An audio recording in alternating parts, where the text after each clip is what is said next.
Around 1300 BCE, the people of Israel had lived as slaves in Egypt for 4 centuries. In that long suffering, they prayed for a leader who could free them from oppression. A child named Moses was born, chosen to become the leader Israel had been asking for, though at first he had no idea who he truly was. As a baby, he was raised inside the Egyptian royal household, under the rule of King Seti, who acted as his adoptive father. Seti favored Moses over his own son Ramses, which planted jealousy in Ramses' heart. That tension showed itself when both young men carried out their father's orders to fight the Hittites. In the heat of battle, Ramses nearly lost his life. But Moses stepped in and saved him. The rescue echoed a prophecy delivered by a palace priestess who had foretold that if either Moses or Ramses had his life saved, that person would one day become a leader. With Moses now the savior, the path to leadership seemed to open before him. Yet there was a problem. Moses had no royal bloodline, and he was not Seti's true son. And so their destiny began. This is Exodus, Gods and Kings. The next day, Seti received alarming news from his advisors. In Pithom, a center of Israelite labor, rumors of agitation and growing resistance were spreading among the Hebrews. Seti assigned Ramses to handle the unrest. Hearing this, Moses hurried to Ramses and offered to go in his place. He knew Pithom well. Its filth and squalor made it unfit for the heir to the throne. With that argument, Moses took the assignment. When he arrived, an ambitious official named Hagep greeted him. Moses explained his purpose. There was trouble here, and he had come to resolve it. He planned to gather the elders of Israel to learn what was truly happening, rather than rely on Hagep's claim that the Israelites were organizing an uprising against Egypt. One elder, a man named Nun, spoke up in protest. The Israelites, he said, did not seek rebellion. They only wanted to return to the land of Canaan promised by their God. Moses knew Canaan by reputation. Its people were said to be fiercer than the Egyptians.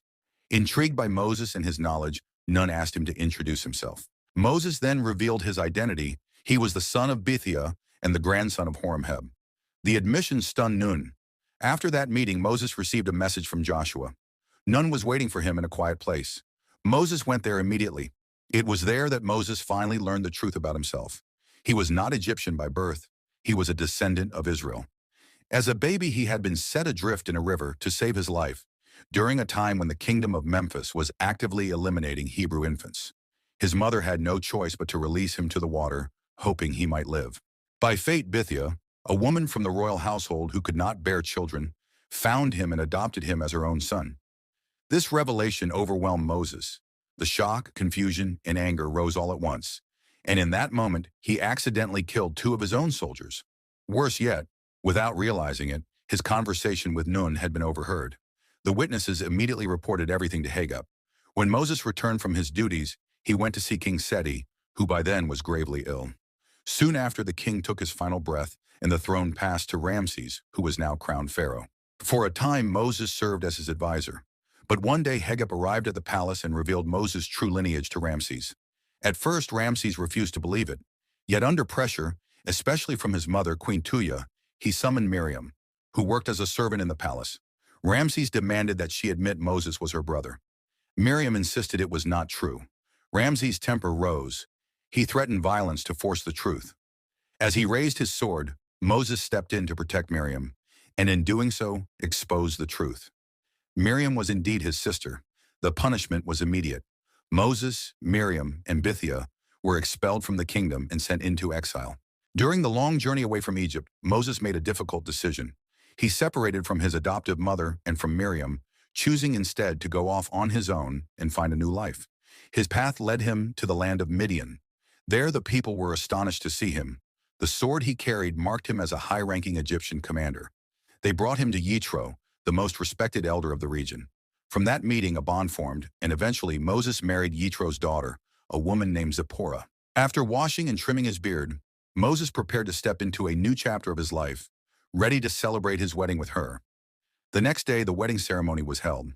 It was a joyful celebration, filled with warmth and love between Moses and Zipporah.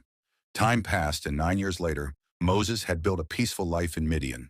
He now had a son named Gershom, and he worked as a shepherd in the quiet hills. But there was one place near his home that always drew his attention.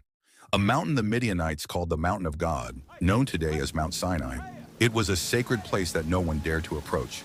Yet for reasons he could not explain, Moses felt called to go there. So one day he gathered his courage and climbed the forbidden mountain. Heavy rain triggered a landslide, and Moses was buried beneath the earth. In that moment, he encountered a divine messenger, appearing in the form of a young boy. The messenger brought a command from the Creator.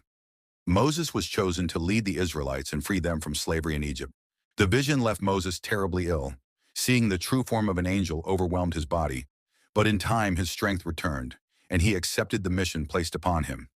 This meant leaving his wife and son behind. It was a difficult choice, but he knew it was a responsibility he could not refuse. After a long journey, Moses arrived back in Egypt. He was welcomed by Nun, Joshua, and his brother Aaron. His purpose was clear. He had returned to free Israel from the oppression of the new Pharaoh, Ramses. It was the first time the two had seen each other since Moses' exile. Moses stated his demand. He asked Ramses to release the slaves, for the suffering under Egyptian rule had become unbearable. Many had died from exhaustion and cruelty.